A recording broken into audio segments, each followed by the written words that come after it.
Ah, great. Okay, well, thank you so much. Let me see if I can share now the slides.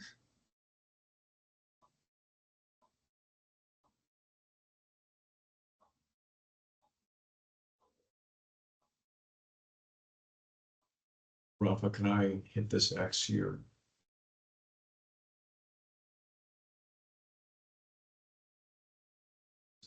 Yes.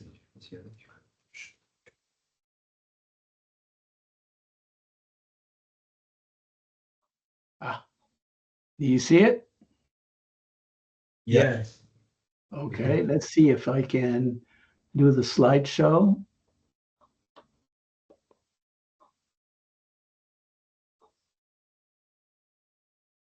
Okay. Now, what do you see? Do you see two slides or you see one slide? I personally, I see one slide, but there's an overlap on it with Diego. Okay, let's see. Maybe I can duplicate it. Do you see this? How about that? Do you Is get that this? better? It's You only see one slide, right? Yes. Yeah, yeah. Yes. Great. Okay. So what I'm going to do today, I'm going to try and share some thoughts with you about the kind of research that we've been doing. I have one of my former doctoral students by the name of Dongjin Lee, and I have just actually completed a book, and it's going to be published by Springer, um, uh, which is an international publisher. And it deals, and the title of the book is Happiness in the Marketplace.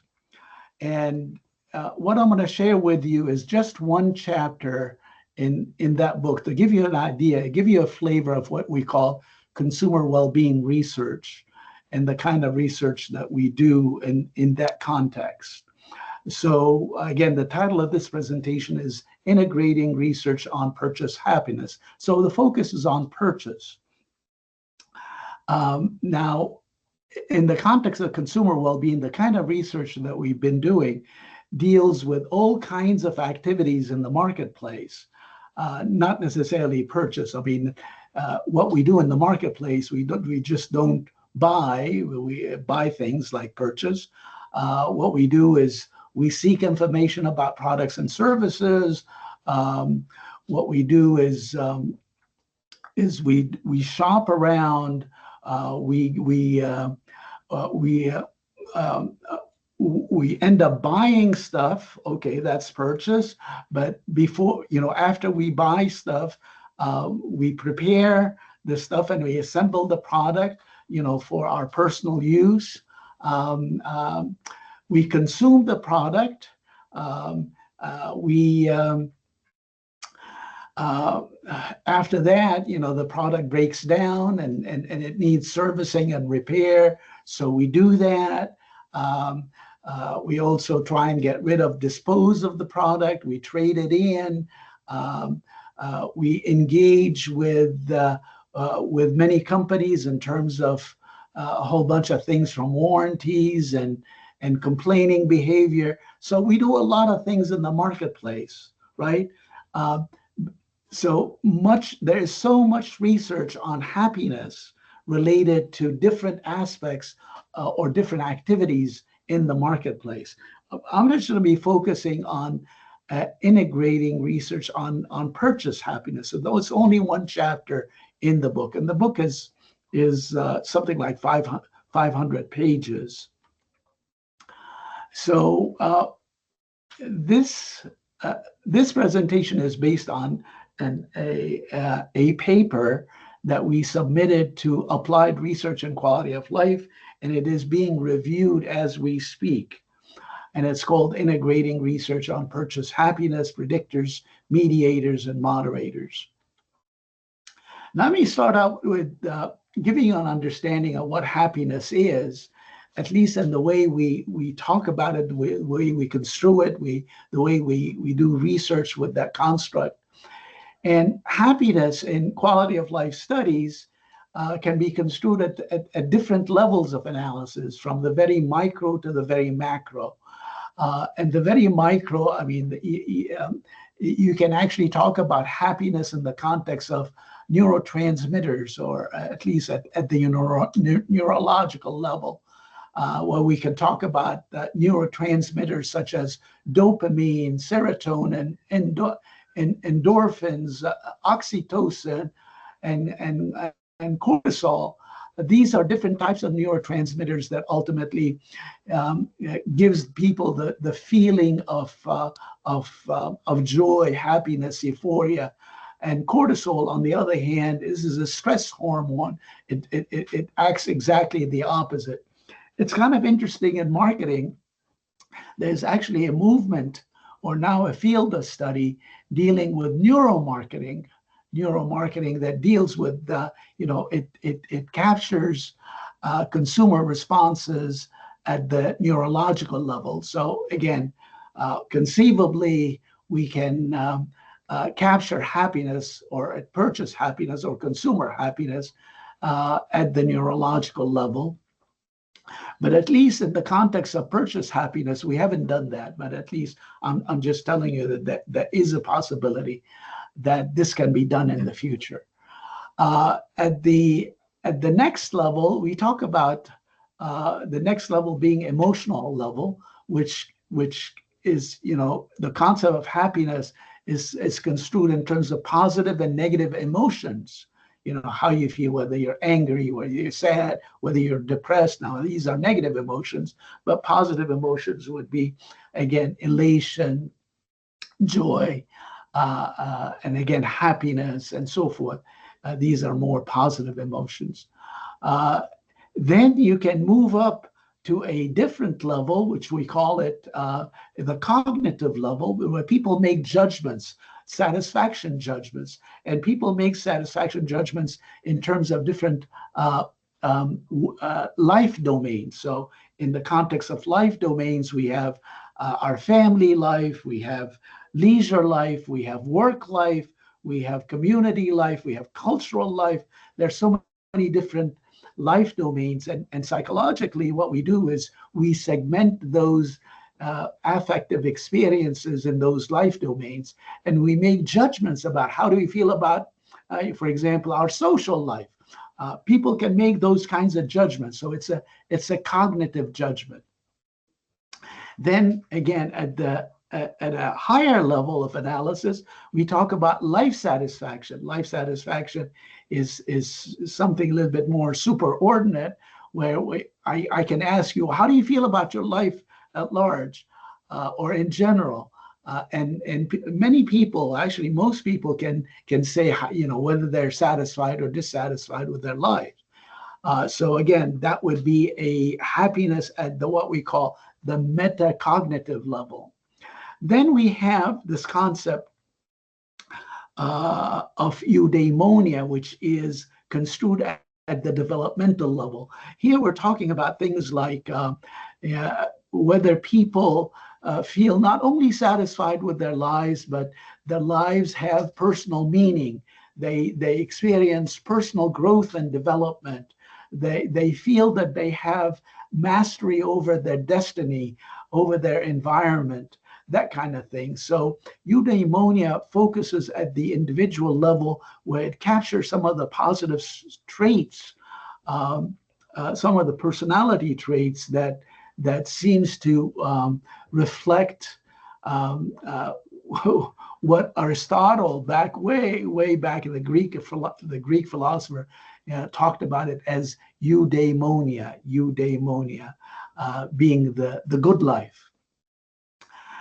And then finally, we have a lot of research that has been recent, which deals with social well-being, and it is at the most macro level, where again, it's not focused just on the individual. It's the individual in the context of society at large, and it captures how people make a contribution to their community, to their family, to society at large. So we talk about social achievement, social contribution, social acceptance, and this is what we call social well-being. So it's happiness in a much in the context of what we call social ecological level. So that gives you sort of an idea of what happiness is and how it is used in the context of consumer well-being. Well, let me focus on again the kind of research that we've done in relation to product, not product, in relation to purchase happiness. Again, here we're talking about shopping and buying. And much of the research can be captured in terms of what we call predictors of happiness, purchase happiness, as in product factors. And we'll talk about purchase experiences versus material products, the purchase of hedonic versus utilitarian products, sustainable and ethical products, and time savings products. These are the kinds of things that research have found that these are predictors of what we call purchase happiness. And then there are situational factors that are captured in terms of what we call pro-social spending and positive, memorable shopping events. And then finally, we have personal factors that deal with what we call self-congruent products. So let me give you a sense of what the research is telling us about these things and how they contribute to purchase happiness. So let's start out with this idea of experiences versus material products. And the gist of this kind of research is what we call the experiential advantage. Experiential advantage, meaning that when you buy experiences, it's likely you'll end up feeling a lot more happier than if you buy material products. So much of the research talks about the experiential advantage. Let me give you an example.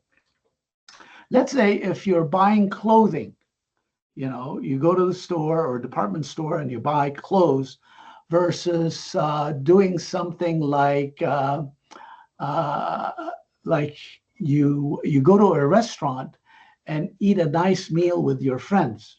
Now, eating a nice meal with your friends is what we call experiential. Again, going to a restaurant, or maybe taking a tourist trip on some cruise. That would be experiential. And the research suggests that experiential purchases tend to produce a greater amount of what we call happiness than if you buy stuff as in material products. Now, why does it do that? So I break down the research in terms of what we call mediators and moderators. Mediators help us understand how this effect takes place. And as you can see from this slide, mediators, we've got positive self-concept, hedonic properties, unique and less subject to relative comparisons, unique and less subject to hedonic adaptation and satiation, and social interactions and sharing. Now, what does that mean?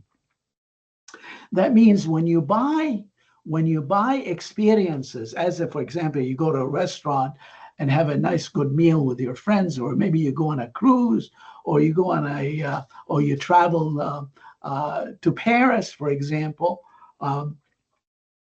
that means there is a chance that the experience itself gives you a boost of self-esteem. This is what we call positive self-concept. Usually, the experience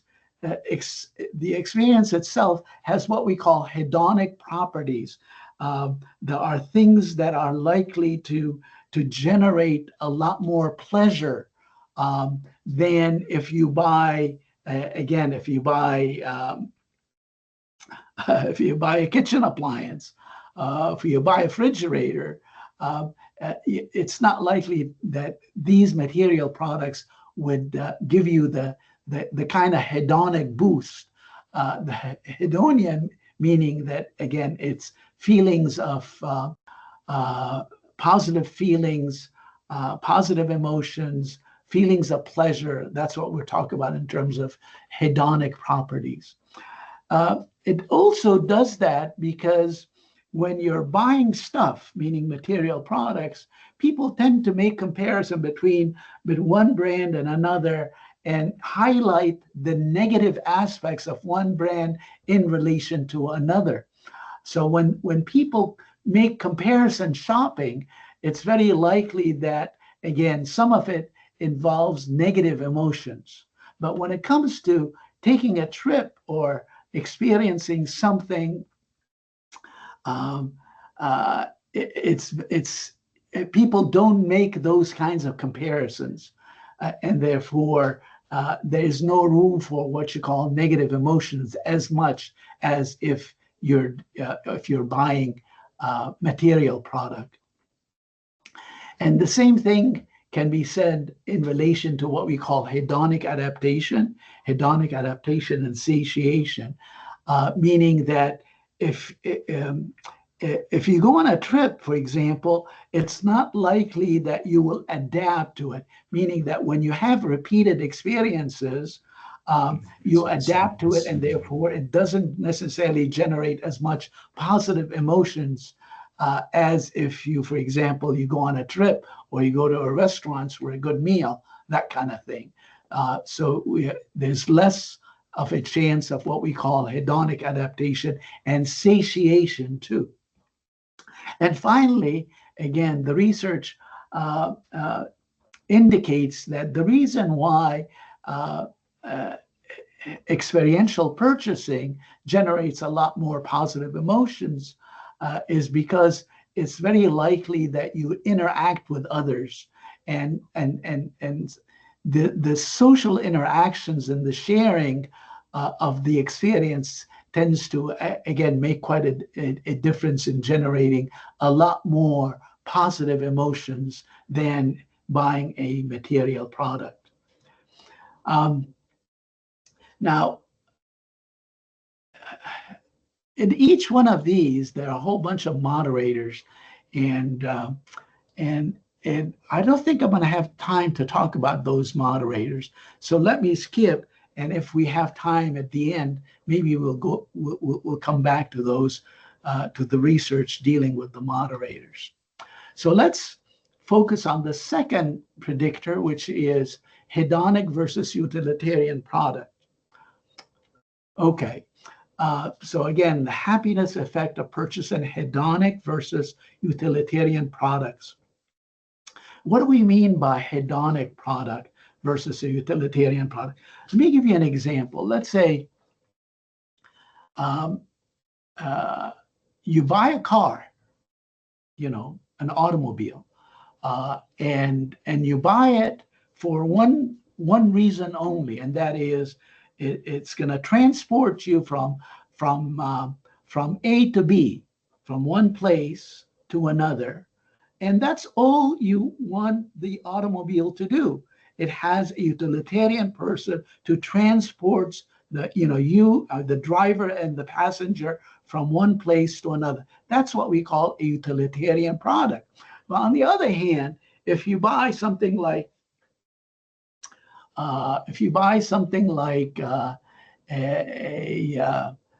luxury car with all what you call the bells and whistles, it's got a nice stereo. It helps you with the cruise control. It helps you with parallel parking. It helps you take you to places that you would experience.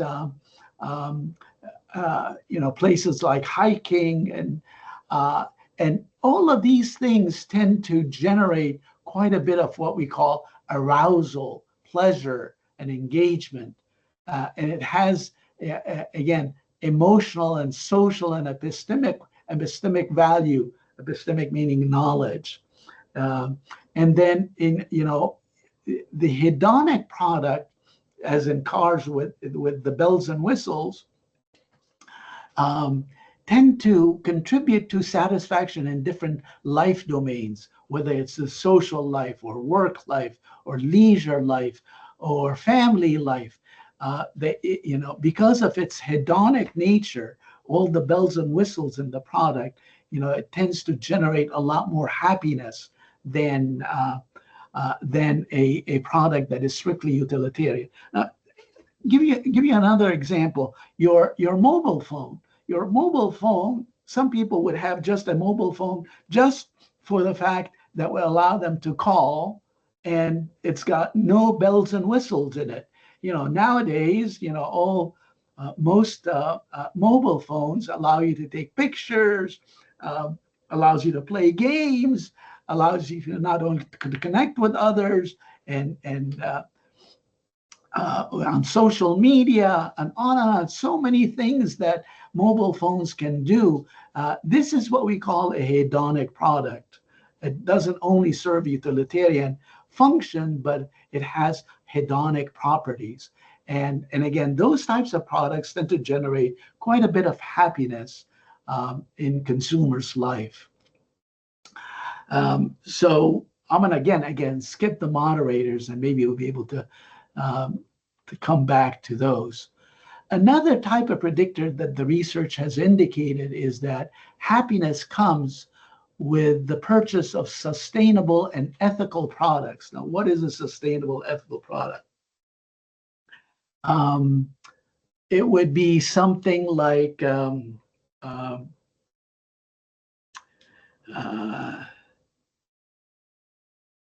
was thinking about it the other night, and it's slipped my mind.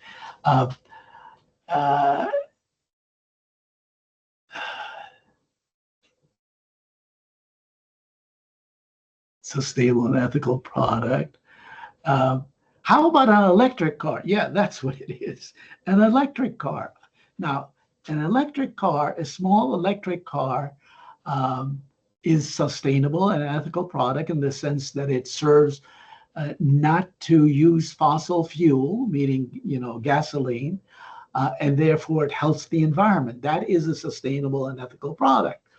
Now, a lot of people that buy sustainable and ethical products tend to, again, if we're looking at the mediators, induce positive emotions, and it reduces feelings of guilt. So if you're buying a regular car that is what we call a gas guzzler in the sense that it consumes quite a bit of gasoline, you should be feeling guilty. A lot of people, well, some people feel guilty. And therefore, if you buy an electric car, it reduces your feeling of guilt, right? And it induces a feeling of warm glow, a warm glow that means you're doing something good for society, for your community, that kind of thing. And also research points to the other explanation is that it reinforces moral identity and a positive self-image. Though you feel good that you're a moral individual, that that you've done the right thing, and it kind of boosts your self-esteem, or it gives you a positive self-image. So this is what the research is telling us about sustainable and ethical products and its effect on happiness. Again, we'll skip the moderators. How about time savings products? Time saving products tend to, again, generate a happiness boost. What would be a time saving product? Let's say I have 4 daughters, and 2 of my daughters live in Northern Virginia, just around Washington, D.C., in the United States. And every time we go up there, we're confronted with a choice, whether we take the toll roads. You have to pay money in order to get on the toll roads, and these toll roads, would kind of save time, because otherwise, if you know something about the Beltway in and around Washington, D.C., the traffic can be horrendous. The congestion can be terrifying sometimes. Can be very stressful in the sense that in the morning as well as in the afternoons, the congestion is enormous. So you can pay money, and you can take the toll booth, which is a sort of an expressway. Now, that would be what you call a time-saving product, because for those people who don't want to essentially spend hours and hours, caught in traffic in the Beltway, that would be, again, a time-saving way to go on these expressway with toll roads where you have to pay money. And every time we go up there, especially if we get caught in the morning or in late afternoon, we go on those toll roads, and that would be a sort of a time-saving product. So why does it generate happiness? Because time-saving products, tend to reduce time-related stress, as you can see from the first bullet there. It reduces time-related stress. It engages in happiness-enhancing activities, because if you're saving time, that means you can afford to engage in other types of activities that would give you a boost of happiness, whether it's social life, leisure life, family life, and so forth. So it allows you to, again, the opportunity to engage in other activities that would be, again, that would boost your happiness.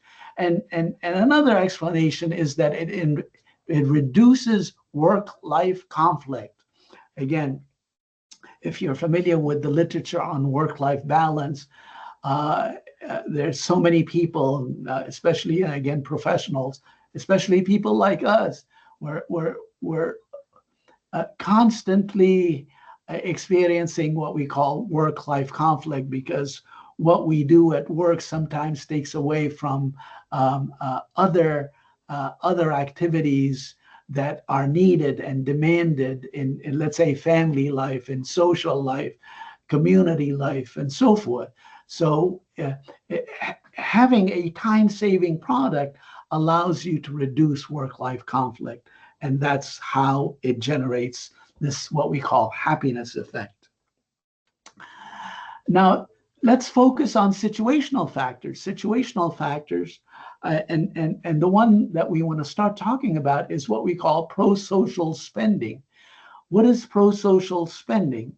Pro-social spending is when you're spending money to buy things, not for yourself, but for others. So what you're doing at maybe as I said, gift giving, you're buying something to give to others as a gift, not for yourself, but for others. Or maybe you buy something in order to give to charity. So that would be, or contribute to charity. That would be what we call pro-social spending. So pro-social spending, much of the research suggests that, again, there is a happiness effect related to pro-social spending. Why does it do that? Because it, again, as you can see from the mediators, it generates what we call a positive self-concept. It means it makes you feel good about yourself. It generates self-esteem. There's also a feedback loop. Sometimes we talk about pro-social spending begets happiness, which begets pro-social spending. That's sort of a feedback loop, meaning that when you engage in pro-social spending, again, you get rewarded by people looking up to you. You get approval from your significant others that you're a good person. And this kind of reward reinforces future pro-social spending. So we talk about it as a feedback loop. And then finally, we have what we call satisfaction of psychological needs. In the research literature on happiness, there is one specific theory which is called self-determination theory, and that is if we're motivated by intrinsic motives, such as the need for autonomy, the need for competence, the need for relatedness, and we're able to engage in action that would satisfy those needs, it generates so much happiness in our minds compared to other needs, let's say maybe safety needs.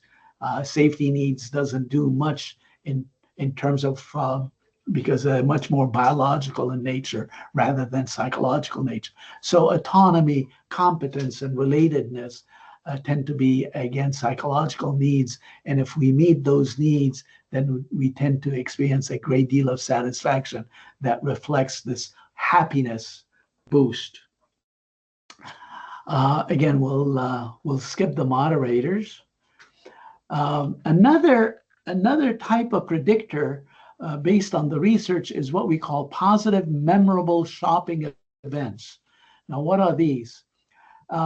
Let's say, for example, when you buy something for a that is related to a specific life event that is positive and memorable. Let's say you buy you buy a flower arrangement when you go to a wedding. A flower arrangement when you go to a wedding. This is a positive and memorable event, and therefore spending money in relation to a specific life event, which is positive and memorable, is likely to give you this happiness effect. Now, why does it work? Is because many of those types of products that we spend money on in relation to specific life events that are positive and memorable tend to allow us to conjure up past experiences that are related to, again, that specific life event. And therefore, conjuring up those positive experiences tend to generate this happiness effect. Plus, it also helps facilitate communication. I'm hearing a ding. I don't know what that is, Joe. I think it's just it's just one of the many glitches we've had throughout the day. So consider yourself fortunate to experience it yourself. It's enhanced your quality of life. Okay, I thought the ding is as I'm out of time. Well, I'm going to try and cut it short. Okay, and the last factor or predictor of purchase happiness is what we call self-congruent products. And that is when you buy a product that sort of matches your self-concept. Now, what do we mean by that? So in the context of the self-concept, we have our actual self, our ideal self, our social self, our ideal social self. These are different types of self-concepts, and they're driven by different types of needs. Let's say, for example, if you're buying something that matches how you see yourself. So you buy a car, and you think that you're a sporty kind of car. I mean, it's a sporty kind of car, but you think yourself as a sporty kind of individual. You like to go hiking. You like sports of all kinds, and that is your image of who you are. Now, when you buy a car like this that matches your actual self-image, it satisfies or meets the needs of what we call self-consistency. So you're buying something that is consistent with who you are. It reinforces your true identity, your actual self. There's another dimension, which is the ideal self. So let's say, for example, you're buying a car. You think yourself as kind of old and unattractive or not very sexy, but you end up buying a very sexy car. And the reason why you're buying this car is because it boosts your self-esteem. It allows you to approach your ideal self-image. You want to be sexy. You want to look attractive. You want to look young. And buying that car gives you a self-esteem boost. It satisfies your need for self-esteem. So again, that gives you the kind of happiness effect. that would be amiss if you buy something different. There's also social consistency that is very much reflective of the social self. We tend to buy things based on how people think we are. So people think that we're, for example, we are nerdy people or intellectual. Then we tend to buy products that are related to our intellectual self or nerdy self because people think of us like that. So we engage in purchasing behavior in such a way that would reinforce um, our image of ourselves in the eyes of others. And finally, when we talk about social approval, it's the ideal social self. So we buy a product, let's say we um, um, uh, I got, for example, a neighbor, actually a friend, who is constantly telling me to buy a BMW because he thinks BMW is a wonderful car. So if I end up buying a BMW, well, I would be gaining social approval. I will essentially get his nod, his gain his approval, and possibly avoid his disapproval if I buy something else. uh, uh, so the idea of buying something that would allow you to gain social approval because it meets your ideal social self-image gives you a boost, a happiness boost. What does it mean for marketing? Understanding this kind of research helps marketers come up with all kinds of strategies. The idea of, for example, if you'd be able to, knowing that there is something what we call the experiential advantage, you know that you can promote, you can innovate, you can come up with products that tend to have experiences that gives you the kind of experiences that would give you that happiness boost compared to a simple product, any kind of product. So if you'd be able to generate the kind of experiences that gives you that happiness effect, that would give consumers this boost in happiness.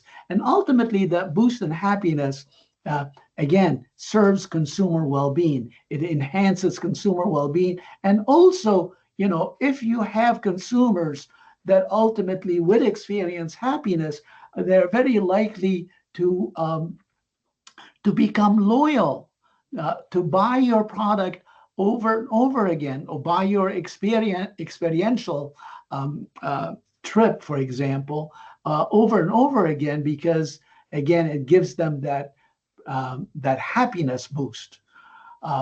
So again, marketing strategy can be built around the idea of what we call the experiential advantage. And the same thing can be said with hedonic products. If you have any kind of product, don't make it so utilitarian. Try and inject into it, again, hedonic features, like, for example, the phone or the car. If you have a car, you can put all kinds of bells and whistles in it that have hedonic properties. And ultimately, that would give the consumer a boost. And that boost, again, will enhance consumer well-being and ultimately generate loyalty, customer loyalty for you as a marketer. And the same thing can be said with sustainable and ethical products. Much of the research suggests that there are those kinds of products out there that are sustainable and ethical. And yes, some people would go out of their way to buy them, whether to save on electricity or to cut down on water conservation or all these kinds of products tend to give consumers a happiness boost, because remember this concept what we talked about in terms of eudaimonia, it helps them engage in sustainable consumption in a way that gives meaning to their lives. It gives them personal meaning. They feel that they're doing the ethical thing and they're helping society at large. And same thing with time-saving products. Again, time-saving products tend to reduce quite a bit of stress in people's lives. And if marketers would be able to capture that, again, it gives people a happiness boost and it generates much of what we call customer loyalty. When it comes to situational factors, again, pro-social spending, the research tells us that pro-social spending is something that gives, again, people a happiness boost, and marketers can use this type of research to develop strategies, especially promotional strategy, where you can encourage people to for example, buy products to gift others, to help others, and therefore engaging in this kind of spending will give a boost in their happiness. And again, marketing promotion, marketing strategies can be developed for positive, memorable shopping events. Again, if we identify some positive and memorable events like, weddings and graduations and other commemorative products, then again, these are the kinds of products that, again, can boost happiness and generate much of what we call customer loyalty. And finally, when we're talking about self-congruent products, again, if you'd be able to, again, generate the kinds of products and promote the kinds of products that matches, again, the consumer self-concept in terms of the actual self, the ideal self, the social self, the ideal social self, to meet those needs that we just talked about. Again, that's the kind of thing that generates happiness in the marketplace and leads to customer loyalty. So from a marketing strategy point of view, again, we believe that this kind of research not only helps organizations that market whatever products that they're marketing, if they would be able to use that kind of research in order to make changes in the product and in their promotion, in their pricing, in their channel of distribution to generate happiness, that would serve our purposes from a macro marketing perspective, and that is it would enhance consumer well-being and quality of life. And that's literally the gist of what we're trying to do in macro marketing, especially in the context of the research in consumer well-being. So I hope I got you excited enough to think about this kind of research and maybe engage in this kind of research if you have an opportunity to do so in the future. If you feel like you need a copy of the slides, or I have actually the draft of the submission that the paper that we submitted to Applied Research in Quality of Life, then don't hesitate to send me an email and I will share this with you. So on that note, I thank you, and maybe that would be a time for questions and answers. Thanks, Joe. That was terrific. Thanks for spending some of your valuable time with us. And I'm hopeful that our group maybe has been stimulated to ask a question or two. Someone? Anyone?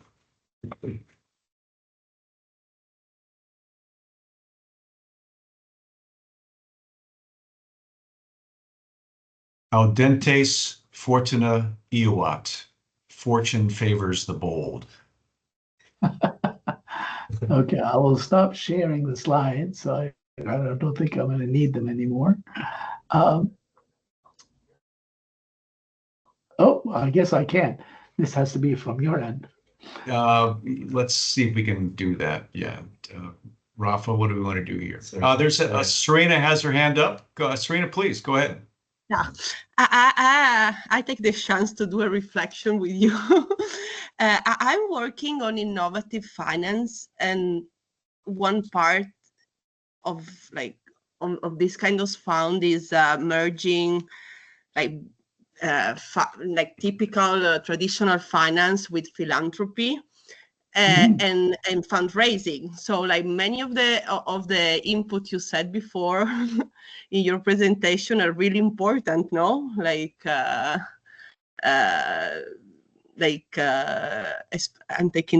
reading again, like sustainable and ethical products, or yes. As well as pro-social spending, and as well as positive memorable events, because at the end, for like mainly for like normal people as us, doing a donation can be something important, no? To do like I don't know, I'm thinking about my wedding. We didn't get presents. We decided to to give the present to philanthropy, for instance. So I was thinking how there is any research already on like on this like of the application of macro marketing in impact right. finance in terms of fundraising and charitable contribution. Yes, there's so much research. Well, I wouldn't say it's so much, but there's definitely research on that topic. And again, in relation to happiness, and if you're in that kind of doing this kind of research and you're involved in charitable giving or fundraising, then you should capitalize on this kind of research and develop marketing strategies and especially promotion strategies that would capitalize on this kind of research. Yes, absolutely. It's there. Once you send me an email, I may be able to share with you some references. Oh, I will, sure. And okay. I was also thinking, I was reflecting on the presentation of before on Cambodia, and I was thinking also how diaspora and all like diaspora could be a focus, the group to like a group to focus for fundraising, for instance. Maybe like if I'm trying to fundraise money to build up a fund, like for instance, like Venezuelan immigrants in refugees, for instance, Venezuelan people in the United States could be a group to focus my strategy of fundraising, isn't it? Absolutely, yes. That's definitely a social cause that is worth pursuing, and you can use that kind of research in order to develop a whole marketing campaign to help you with the fundraising business. Yes. Yeah. Thank you for doing this. Yeah, I don't know. I hope to do it. Thank you. Yes, when it comes to refugees, especially from war-ravaged countries, my goodness, they need so much help, and it's so sad that what we see in the United States, it's just going the opposite. We're cutting funding from the United Nations, and we're doing all kinds of awful things that would go against the grain of helping people. So on behalf of our people in the United States, please accept our apologies for an awful administration. I don't know. So, I'm Italian, and Italy is not is behaving in a bad way too. So I think we are living in a bad moment we lost humanity somehow. And Italy, that's right. I've read news about that. It's now dominated by the right-wing party in Italy. Yeah, and that's very sad too. Yes. Yeah. So the seminar participants now have 2 data points indicating the high disregard for the quote leadership unquote of dismantling USAID and other philanthropic groups actually intended to help our friends around the world, and it's dismaying. So. But that's why we are macro marketers. We want to change that course through quality of life work and what so many of we macro marketers do. Absolutely. Yeah. It's also very disenchanting to know what's happening in places like Hungary and Poland and yeah, especially in Russia. Yes. Yes. Yeah, awful. But yeah, macro marketing is a very important topic, and it gives you meaning for the kinds of things that you're doing, not just to make money, but you're doing it for a social purpose, for a good goal, for a good cause. Yes. Well, listen, Joe, I want to thank you. I've got to spend just a few minutes here before we break away for the day. But as always, it's good to see you. Glad you're well, and Same greatly here. appreciate your time and your expertise that you shared with us today. Well, thank you for inviting me to share those to share my thoughts and the kind of research that we're doing on quality of life and consumer well-being, and I didn't get a chance to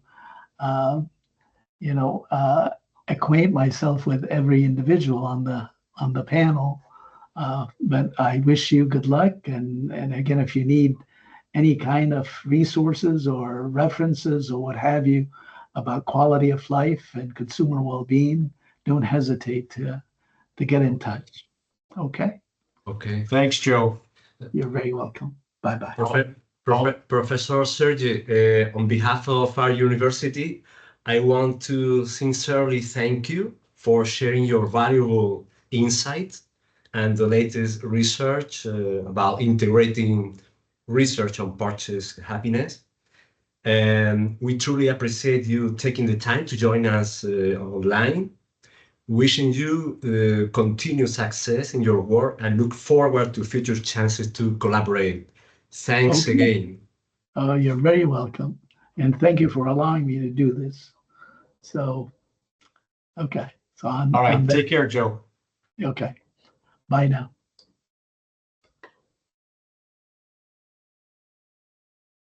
So good. I'm glad we had some time with Joe, a very good scholar, a model scholar, and it's important to have some of those people in your life as we go forward.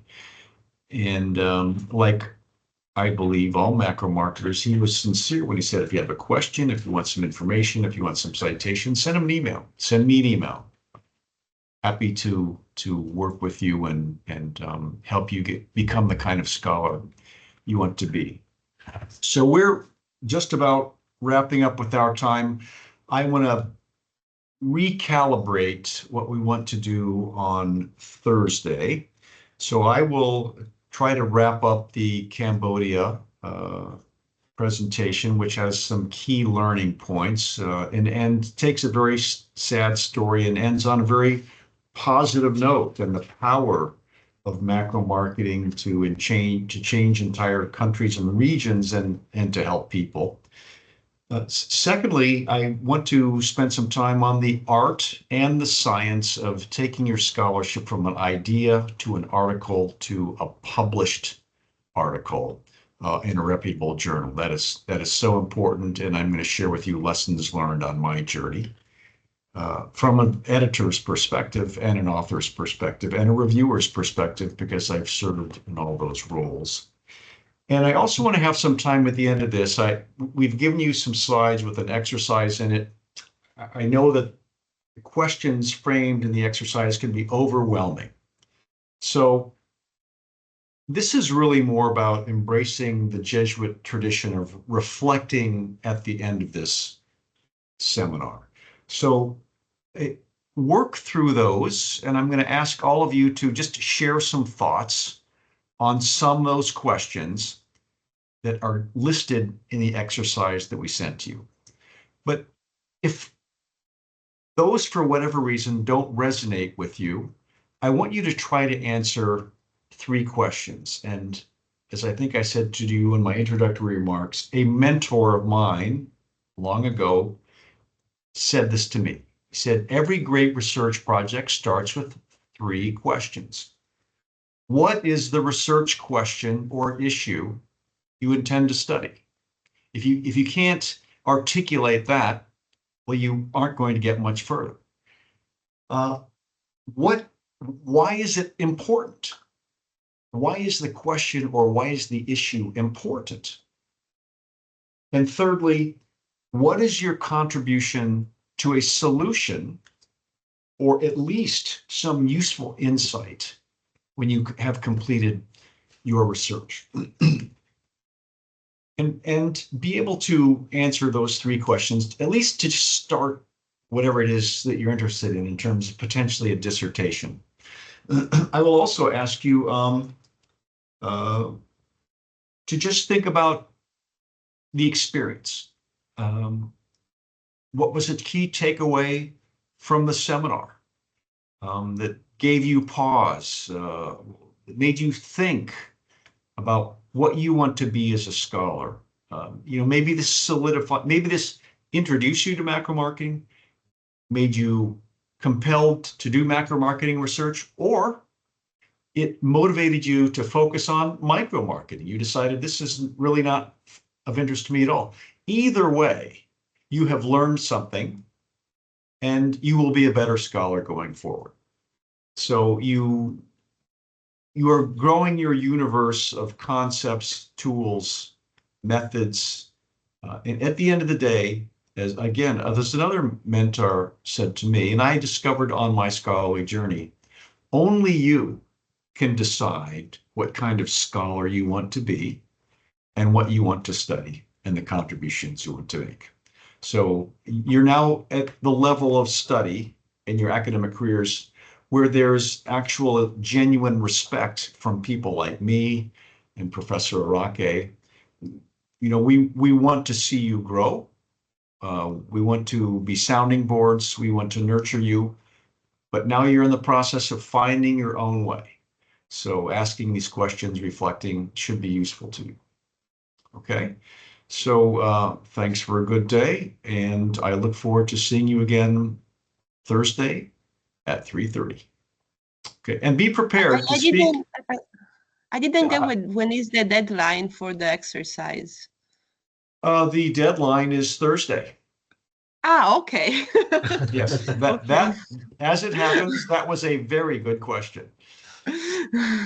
No, this is not Okay. this is not like undergraduate education where I'm asking you to do an onerous task that may or may not be interesting. This is for you. This is your reflection. It's your thought. I'm not asking you to deliver me a paper. I want you to collect your thoughts and share with me and all the other people who are online. There is no right answer. There is no wrong answer. You're learning. You've gained insights. You hopefully may have had an epiphany or two. Maybe not. That's fine too. I want to learn about your growth and how you perhaps are thinking about your journey going forward. Okay? You cannot fail at this exercise. All right. Thanks for a good day. I wish you all the best. I look forward to seeing you again Thursday. Hey, thank you. Thank you. Thank you. Thank you. To you. Bye. Bye.